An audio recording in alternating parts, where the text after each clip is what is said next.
So without further ado, welcome to everyone to today's IAPC&M CPD Building Masterclass. My name is Julie Kennedy and I am your host from today sunny the Netherlands. Today we welcome the wonderful technical SEO and SEO website designer, Kelly Drewett. So welcome, Kelly. I loved also what you shared in the side notes about how much you have traveled and how it helps you understand all sorts of cultures, and I can fully relate to that. Okay, first, some housekeeping. So our call today will be a maximum of 1 hour, including 15 minutes Q&A. The session is recorded, so please mute yourself, but keep your video on so the speaker can see who they're talking to. Makes it much nicer. Please use the chat box for questions and suggestions. And Kelly suggests that you put your questions in the chat box, and depending if they're relevant with that part that she's talking about, then she'll take them then. Otherwise, we'll take them at the end. So feel free to use the chat box as we go along for any questions or thoughts that you have. And this is a safe place, so feel free to ask whatever is on your mind. We're lucky to have a specialist like Kelly with us. So on to our topic today, blog writing, SEO skills, I would say vital things to have in today's world. So tune on in and absorb all what Kelly is generously sharing with us today. Don't forget to make notes on your CPD pad so that you can actually put it into practice after. So over to you, Kelly. Oh, what a lovely intro. Thank you, Julie. I'm going to share my screen and just really nice to see your faces today. So you can see my screen now, is that right? I'm just going to check that you're happy. Okay, lovely, good. So as Julie said, I am Kelly Drewett, working on the internet for 25 years. I started my business when I was 19 years old, but started actually working on the internet at 17, so quite a long time now. And my business is KD Web, and I've also got a web school under development. So that is Web Untamed. Travelled a lot, like Julie said, and ended up living in the French Alps, which is why I have these kind of crazy images of the French Alps all the time. And that's what we're talking about today. It is conscious websites and it is sustainable SEO. So we'll talk about what SEO is in a bit. As Julie said, I have no problem with you raising your hands and asking questions or popping them in the chat, and Julie will let me know if you've asked a question. I would love you to keep learning on my blog and on my newsletter, and I am available on social media, KD Web, on any of those. So we'll just start getting into the masterclass. We want to look at why conscious websites win, why they are more successful online than a website that you would just throw up and not really think about. I want you to start thinking about your audience and the people that you've created the website for. And part of that is SEO. Search engine optimization, and that's what we'll be talking about today. So we are talking about organic SEO today. We have lots of different types of SEO. One of those is adverts, but we are talking about what you're going to be doing on your website with your content. And obviously, I just want to clarify for everyone that doesn't know what SEO stands for. It is search engine optimization, just so that we're clear on what that is. Does anyone want to join me and let me know what SEO, search engine optimization, means to them? Do you want to come online and let us know what your thoughts? Anyone want to share? I mean, for me, I guess it means how easily people can find us, right? Mm-hmm. Yes, I guess that's the end game, definitely. Yeah.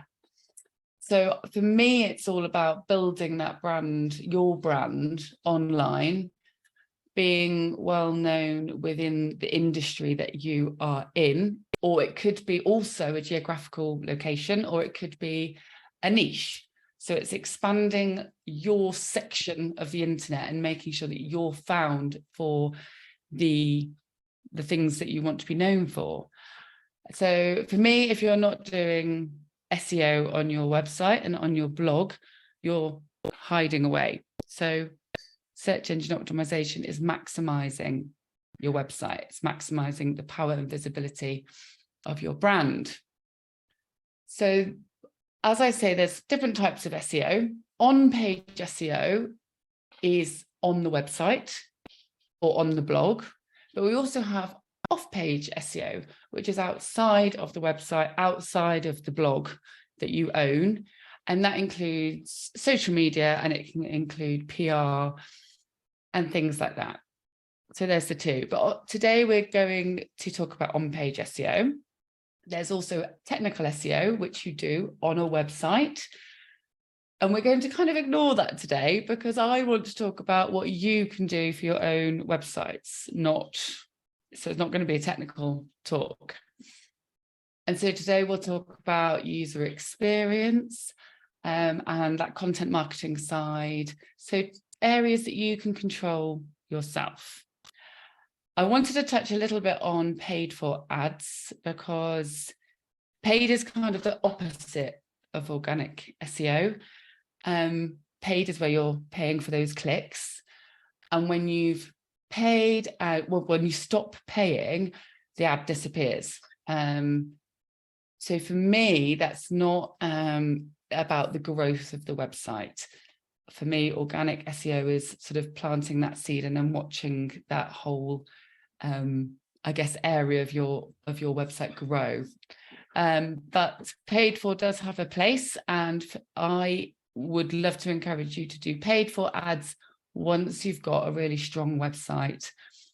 Paid for ads are great for product launches, new events, maybe a new website, or new areas of the website, or new products and services and things like that that you're putting out there.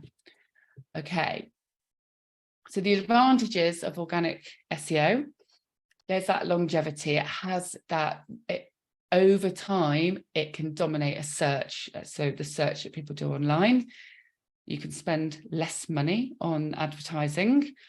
So not paying for those adverts and sort of, I guess, I don't want to say wasting, but just pumping that money into the ads. When you're doing search engine optimization properly, you stay on search engines for a really long time. So good content can stay up at the top of the search engines for years. And I'm talking years for what we call evergreen content, which is content that is always relevant. So it's relevant over a really, really long time. We also have brand recognition, which really helps our businesses online. So people searching within that industry, if they're interested in a topic, they will see your content time and time again. So they start getting to know you. You'll have seen it online where you search something regularly and you'll regularly see that website. So it builds that trust, it builds relationships over time. And it will also build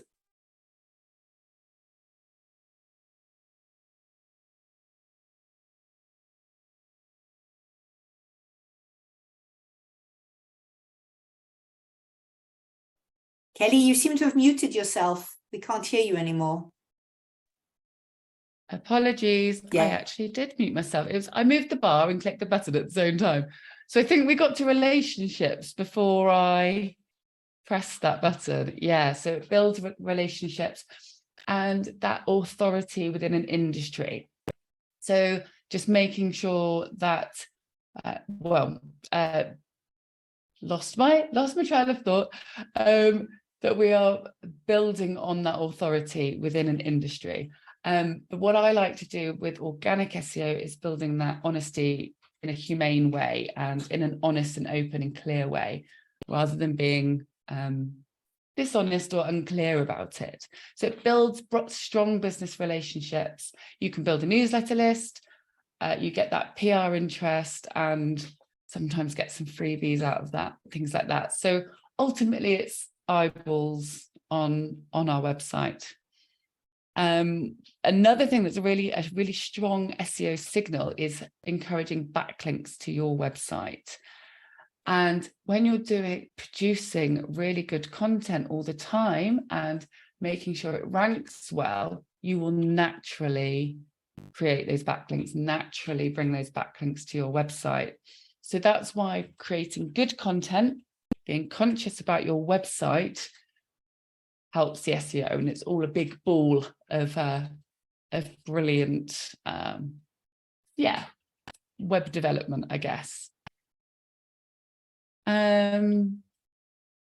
So yeah, and then customer service as well. What I love about my website is if someone asks me a question, in fact, Gail did this the other day, someone asked me a question, I send them straight on to my website to go and check out a blog post that I've written about it. It's clear, it's open, someone can solve their own problem, and it looks so professional.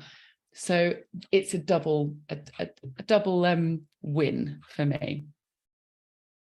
So the concerns that I find that people have is obviously this time. We're all really busy with our small businesses, and it takes time to produce that content. But for me, you can repurpose all of that content. So you can use it over on social media. You can use it on videos.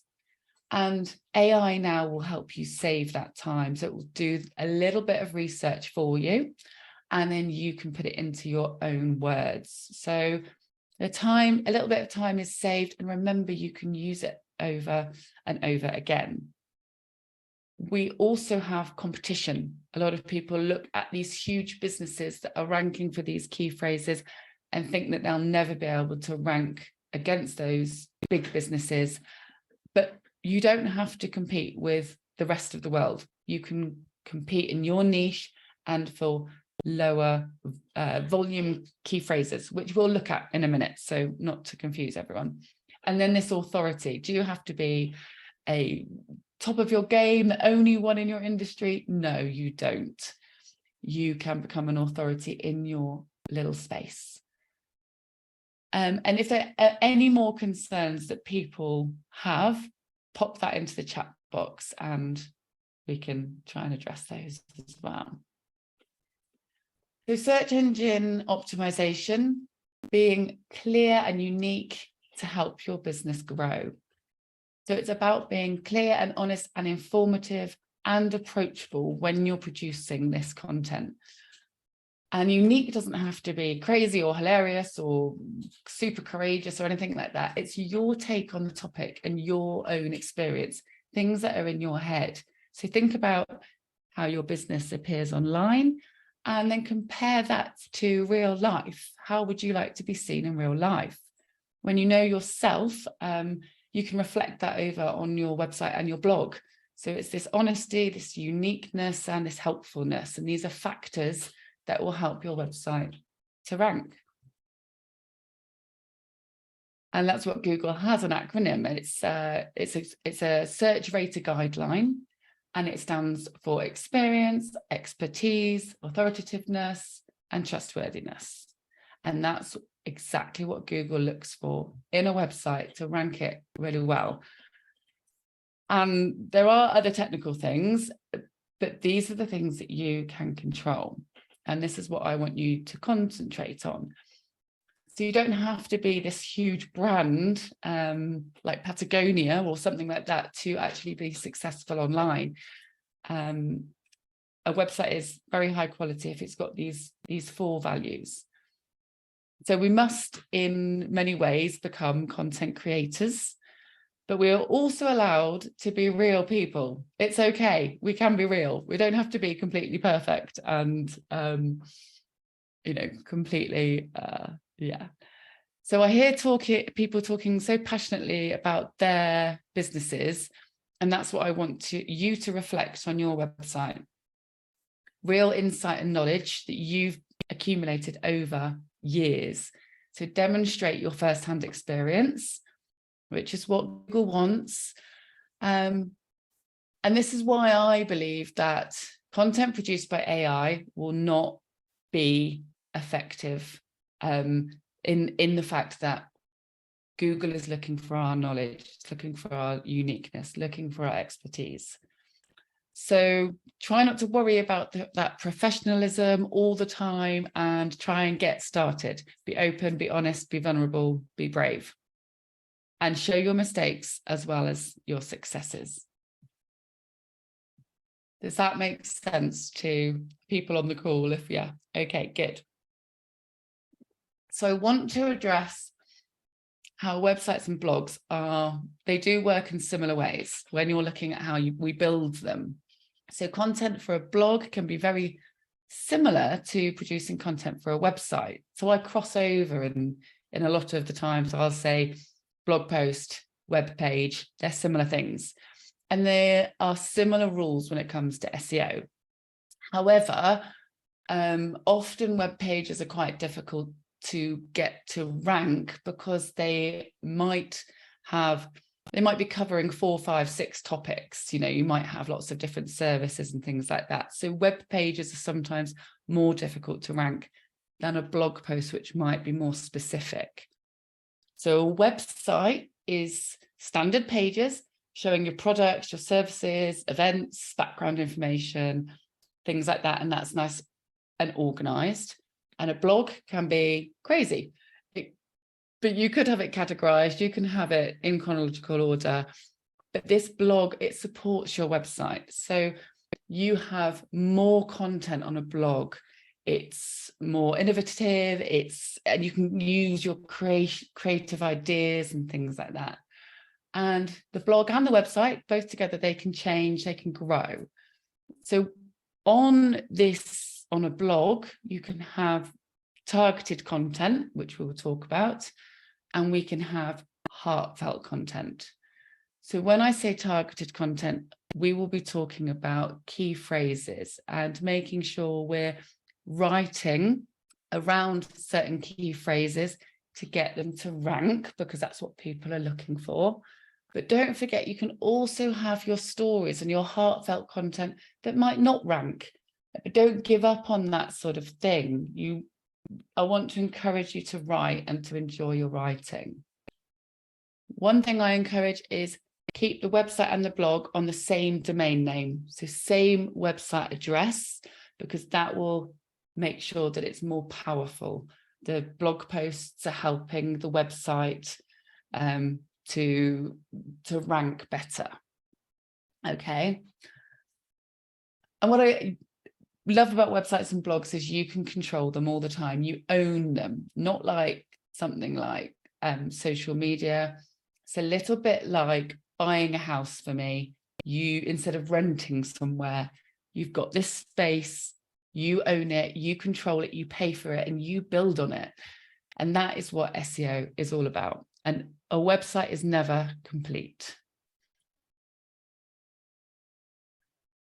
So let's talk a little about user experience, often known as UX.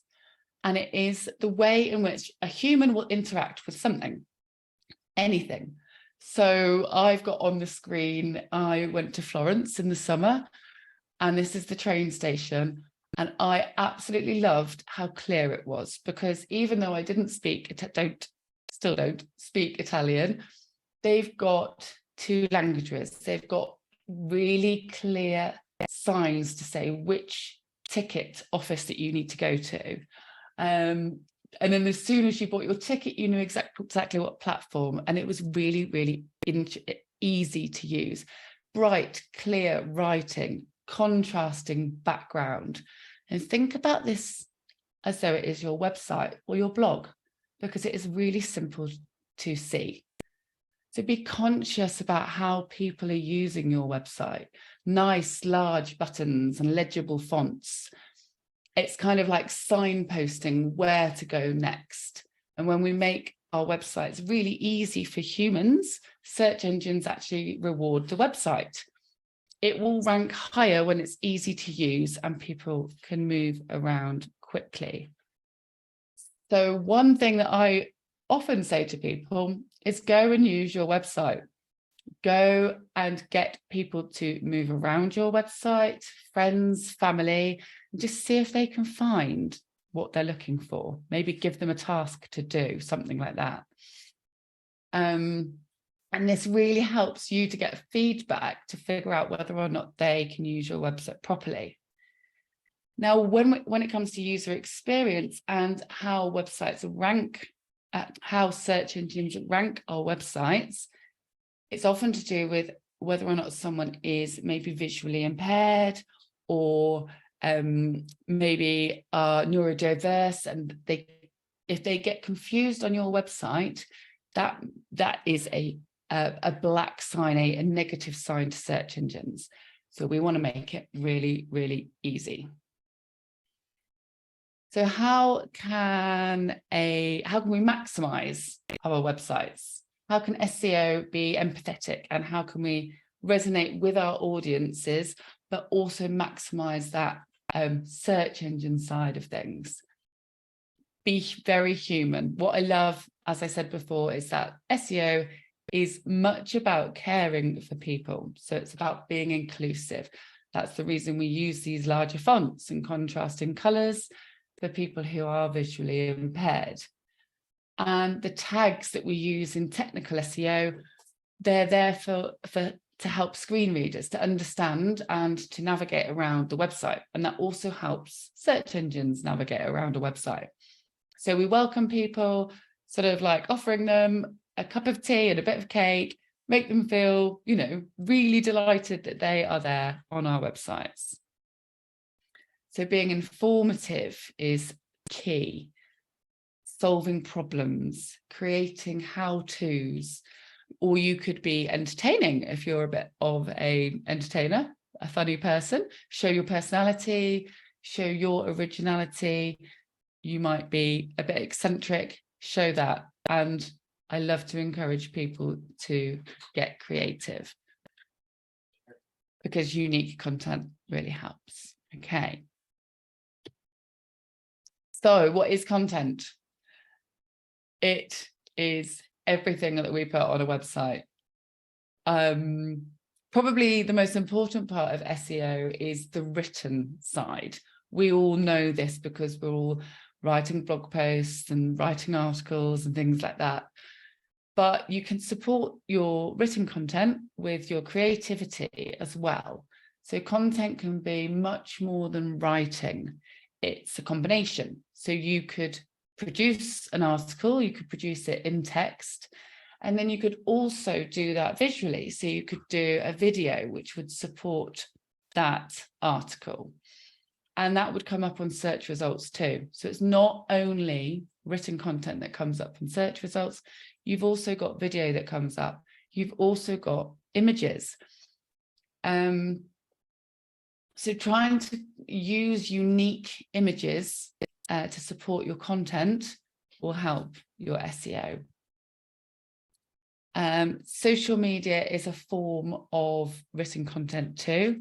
It's known as micro blogging, and you can, as long as you're in talking about the same industry and same sort of topics on your social media as you are to your blog, that will help strengthen your blog and your website.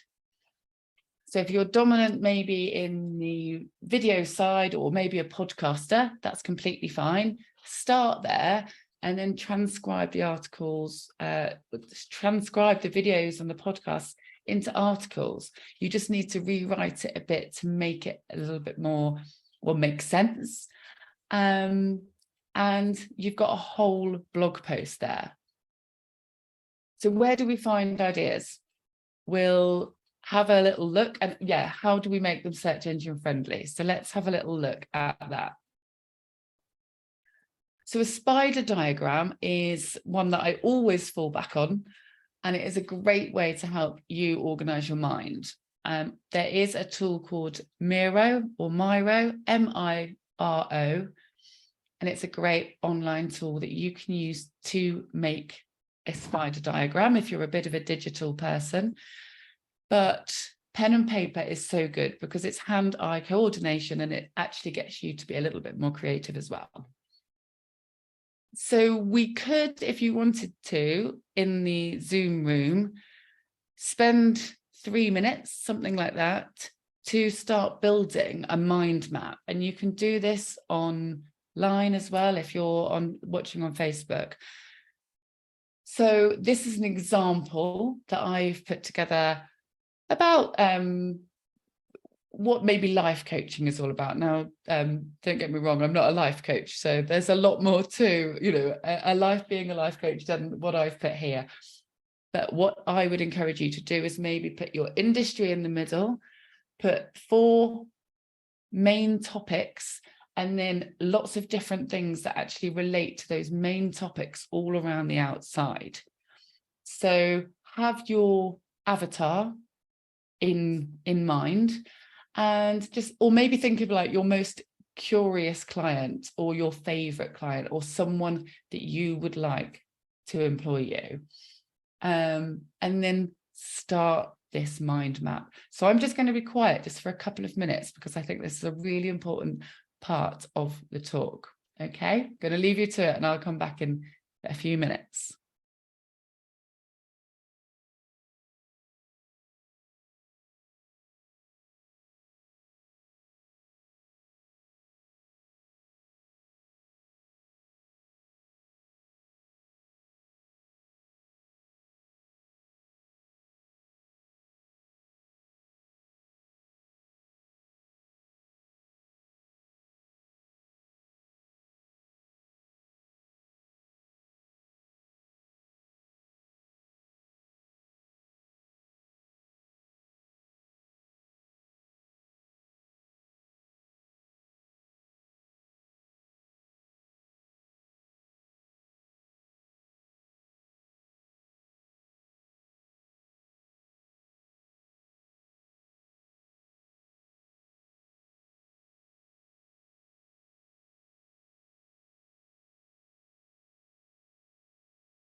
Okay, I'm going to interrupt you. It's a good exercise to start to think about topics exactly that you can write about and you can create content about. I love it when people ask me questions about SEO because as soon as I've got a question, I write it down and I make sure that I research that question, see who's talking about it online, see who's searching about it online, and then I can write a blog post about it if I want to. So that's a really good way of getting content for your blog. What I like to encourage is that you as an organization, when you're talking to each other, maybe you've got an accountability buddy or a colleague, you can help each other.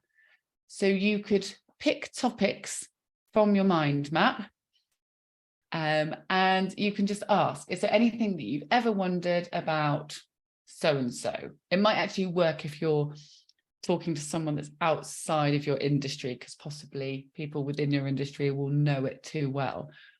But you could ask them what do they not understand about a certain topic.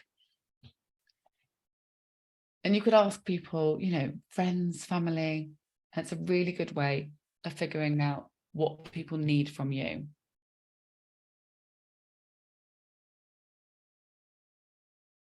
So let's talk about keywords and key phrases. So there is a difference. Everyone talks about keywords all of the time. They're the individual words that people would put on a website. And it's a bit old school because we don't search like that anymore. And there are so many different websites that are ranking for one words. So what we use now is key phrases, and key phrases are sentences. And we don't always use full sentences when we search on Google, but Google is intelligent enough to figure out what we use, what we actually mean, what our intent is. So key phrases are what we'll end up using on our content to be able to rank, because they're physical things that people want to know about. They're queries that people put into Google. So when we add those phrases to our content, we're basically answering the questions. And that's what search engines look for. Search engines look at our content. They look at the intent that we've put into the content and the search intention as well. And then they add them up. So it's got to be helpful. You can't just put something online that doesn't inspire or make sense or answer a question. They have to add up. And that's when they add up, that's when they start to rank highly. So often they're questions like the 5 W's and the H. So who, what, when, where, and why. And then there's the how. So why does the moon look bigger sometimes? Or, what paints should I use for portraits? Or how do I warm my voice up before a talk? There's lots of different kinds of searches that people do. There are billions. So not everyone has to aim for the key phrase, same key phrase. So what would you do? What you would do is go off and research these key phrases. So now you've got your topics on your lovely mind map that you've just been doing. You would take that away and do some research. So find out what people are truly searching for. So first think, how do you search online? How do you yourself? You type in questions. You wouldn't type in something like, my thoughts during a walk yesterday. I see a lot of blog posts called things like that, what I had for tea or something like that. It's not the way that people search. Be more aware of the way you search and put that into your content. So you would search things like, how do I become a business coach? How do I become a certified life coach? They're the kind of searches that people put in, you yourselves, but you've got to get your mind into your clients' heads. So we have online tools, which are called keyword tools, and there are many. So we've got Moz, which is a big one, Ahrefs, Ubersuggest, SEMrush, and you would go on to these search engine tools and pop in what you've got in your mind map and start doing some research. So what happens in these tools is they will come back with what people have searched for, and you can see how many searches are done per month. So that's volume. And then you can also see how difficult it would be to rank for that.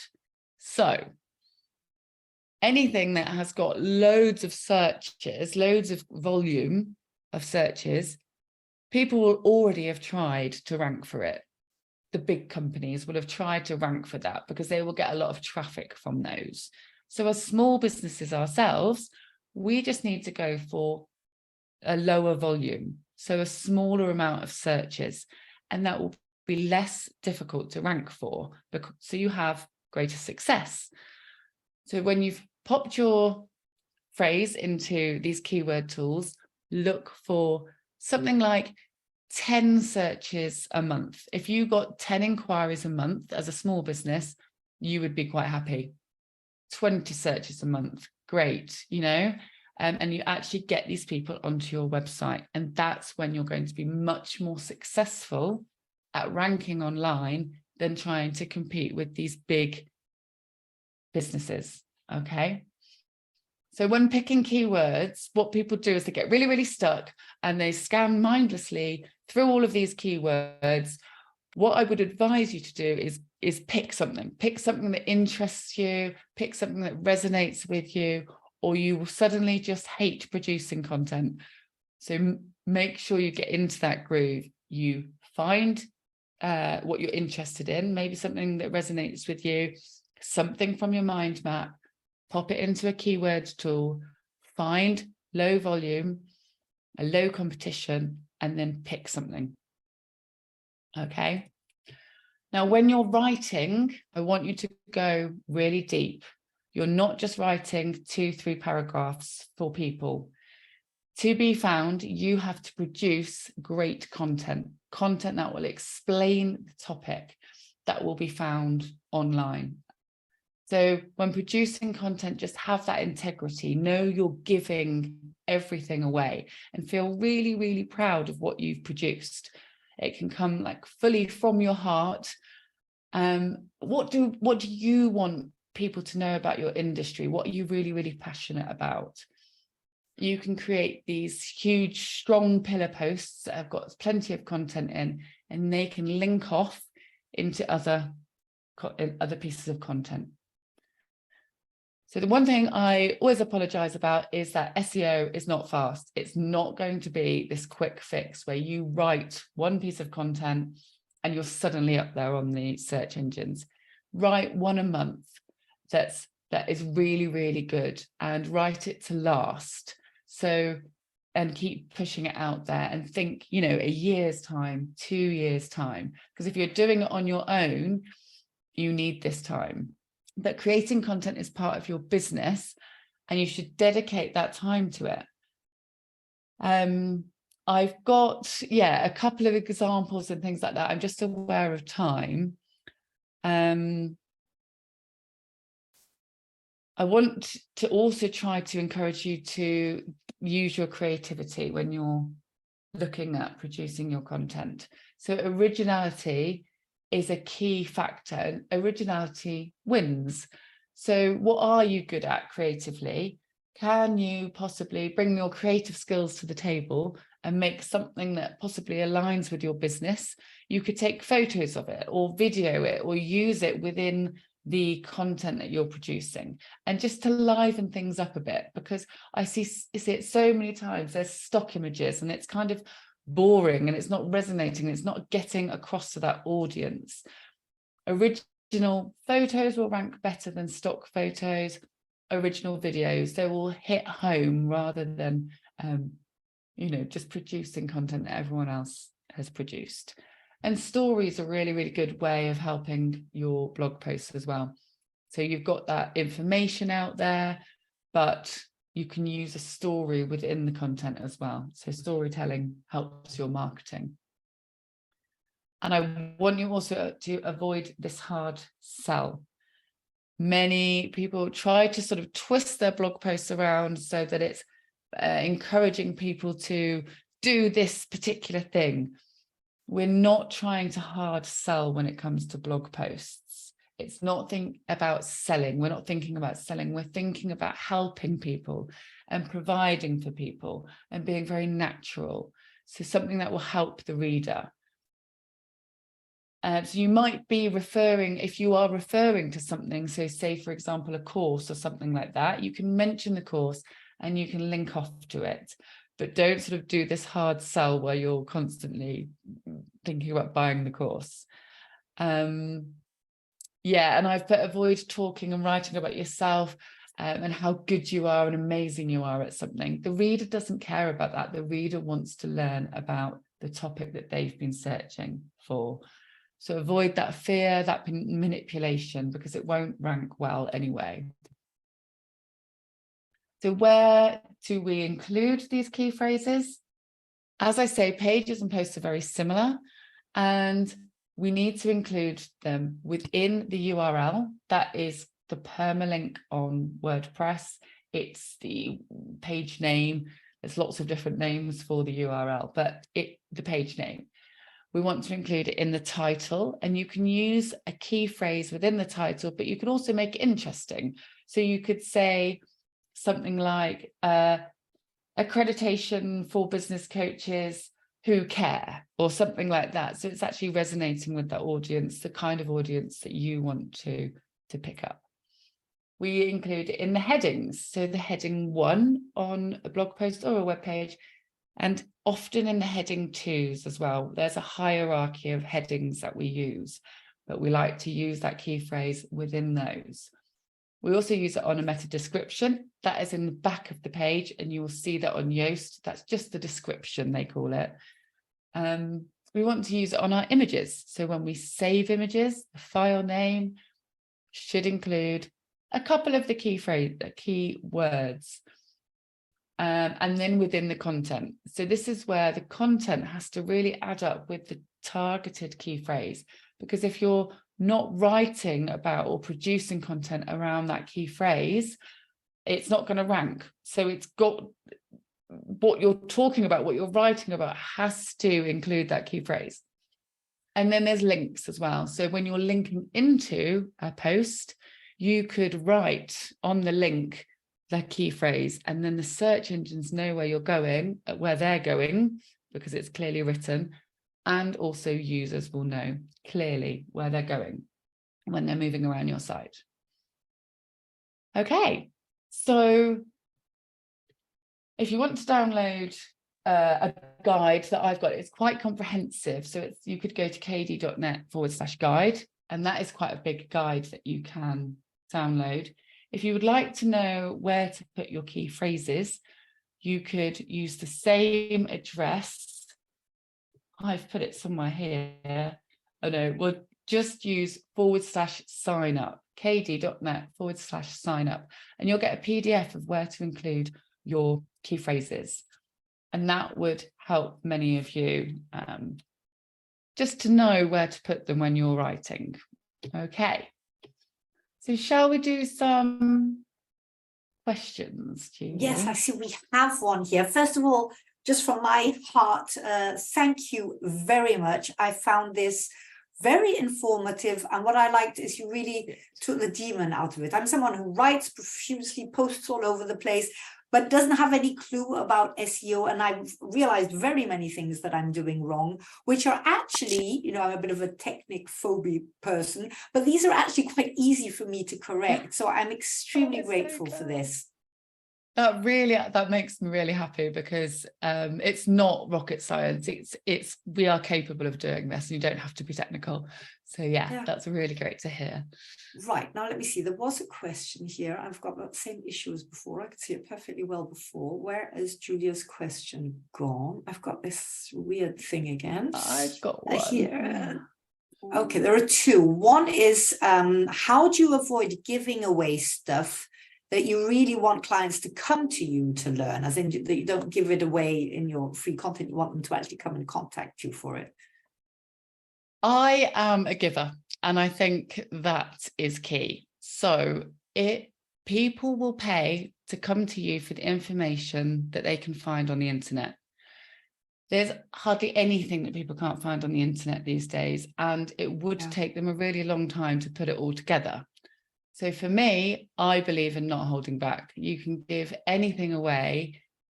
It would still take them, you know, years to get up to your standard, or even, you know, achieve what they would achieve in your course. Give away everything that you can. Maybe not everything, Julia, but as much as possible. Just don't hold back, and you'll actually find people come to you more. You'll earn more money that way. Thank you very much. I'm really sorry I can't put my video. I'm in this noisy service station and you wouldn't want it. I've loved your session. It's brilliant. I'm going to go now. Thank you. I mean, I'm here, but I'm going to go quiet. Great that you're here, Julia. I see there's a question from Ross as well. Does it help if you put questions that you then answer in your blog post? Yes, absolutely, because those questions are the search terms.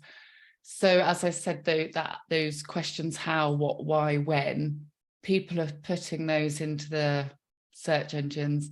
And if you've included those in your blog posts and then you're answering them really, really well, then you're on to a winner. Yeah, exactly.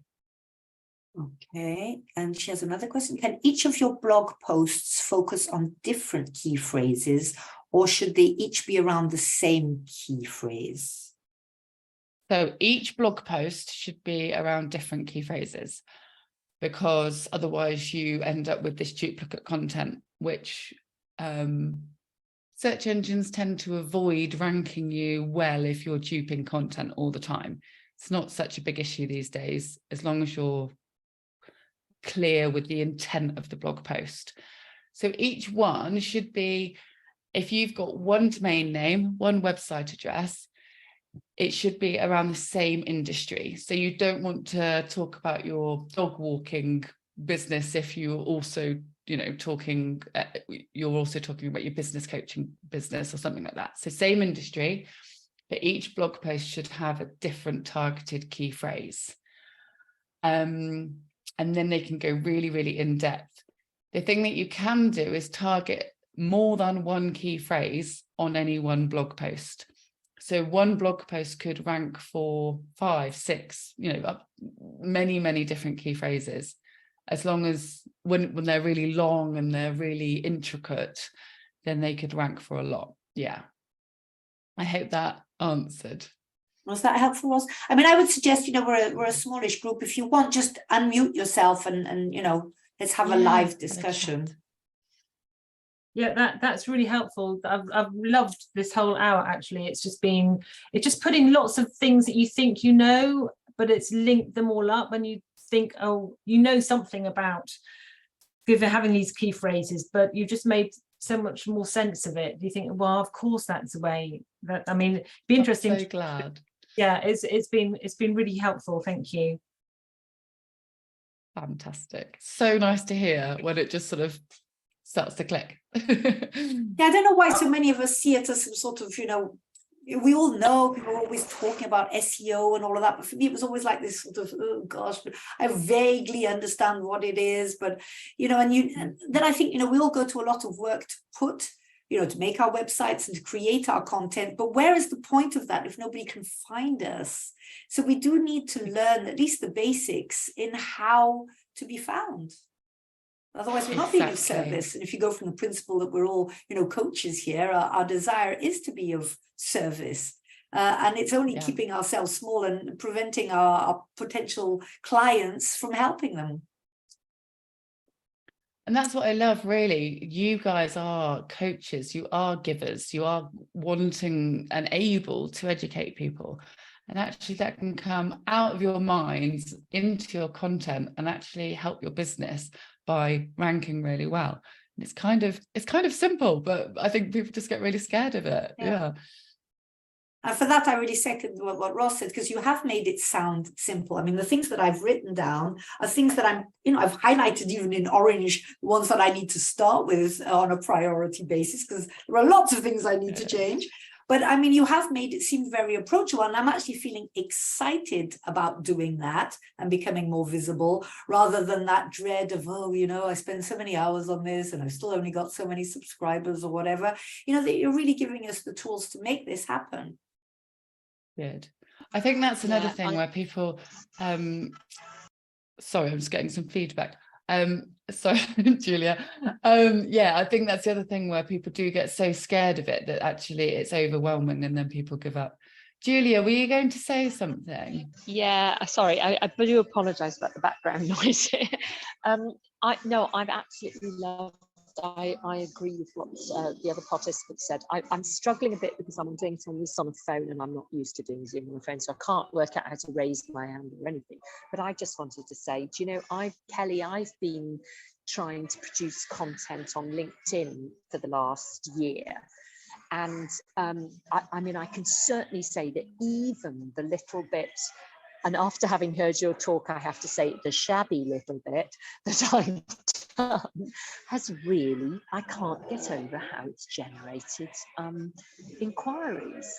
And I've got a guy helping me with my website, and he's been helping a little bit with that. But now that I can see what you've said has made sense of so much of the stuff he's been trying to explain to me. But you know, all of this backing up the web people. Oh my goodness. And all this, now I get it. And the biggest plus, thank you so much for it, is this idea of, I loved what you did with mind mapping, and I loved what you did about asking what are the elements of your business, because mine is about presentation coaching, and then going from there and going, what's the question people would ask? There's your blog. I just feel like, oh my goodness. And what I want to do with that now is I'm going to think, how would I, if I was a person who wanted to ask those questions, how would I ask it? And I missed a moment because the internet went crazy for about 10 seconds when just before you were talking about the keyword tools. So I don't know if you said something about finding key phrases. Did you? Yes.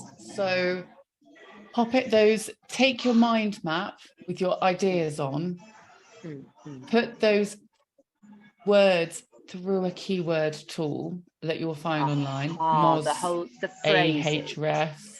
Yeah, yes. Exactly. And then they will give you some ideas, and go for those lower volume key phrases that you can actually try to rank for. That. Good. Yeah, that was really good. That's really helpful. Thank you so much. I've loved it. Really glad. Fantastic. I think the questions made total sense. I mean, when I look up on Google, I don't just stick in words. Whereas I had been targeting keywords, but that's not how we look, how we search for stuff. We write indeed how this, or how can I stop this, or, you know, how does this work? That is just questions. And also, like, I have a podcast. I'm on episode, I think, 126 this week. And I'm thinking it's also on YouTube now. So I've got both variations, but I could just so easily make blogs out of each of those. And the people I interview will probably be delighted, because then it's extra content for them. And there I could, every single one of them have a question, you know, because they're all answering questions, these people that I'm interviewing. But why I didn't think of that before over the past few years, I really don't know. But so thank you. So two things I was thinking there as you were talking is, with these long tail key phrases, think about voice search as well. So people will use voice search, and obviously they're even longer phrases because you're not having to type it in, you're not leaving words out and things. And then don't worry about those joining words. So in and the, actually Google you could leave them out. We leave them out of our searches, and Google adds them back in to make sense and things. It's more intelligent than, you know, we know. So don't get hung up on those, you know, just be very general. But as long as you've got those main key words in, you could rank for a key phrase that's all different way rounds. Yeah. Thanks. And the other thing I was going to say to Julia is, when you're thinking about ideas for content, look back in your emails. And if your clients have asked you questions, those are some of the questions that you can answer on your blogs and in your videos and things like that. And, you know, that is free. It's an easy win. Brilliant. Thank you. Anything else? Any other questions, comments that you would like to make? Thanks also for the free tool that we can download. That's great. I'll make sure that goes also in the show notes for people who are following the replay afterwards, or, you know, that they can see you've got it written. Well, you've got it written in your slide anyway, so that's no problem. Yeah, any last words of advice? If there was just one of the many things that you suggest that you would like to give us that we really should do? It's probably the written content. Sorry, my internet's I saw it going a bit funny, but it's the written content where you go so deep. You could take 2 months over this brilliant blog post and get it so good, really give that information away, really write about that topic, everything you can think of, and make that really strong blog post. And if you've got a few of those, your other ones can do well as well. You can get a bit faster at writing shorter, quicker ones, but get that pillar content. But I guess also that deep does not mean long, right? Nobody seems to read long things anymore. So it's got to, yes. So it's got to be deep, but very concise, right? Did you have like a maximum? Are we ranked also on words that we're actually ranked down if it's too long? So I've had successes with different lengths of blog posts. And this is actually quite a common question, which I possibly should have addressed. But 1,000 words, brilliant. But if you've got like a pillar post that you're really going to go deep into, you could do 2,000 words. And I agree, people aren't going to read everything, but the search engines know it's there. And if you've gone really deep into this content, that's the one that's going to come up above everybody else's because you've really made an effort and it's original and unique.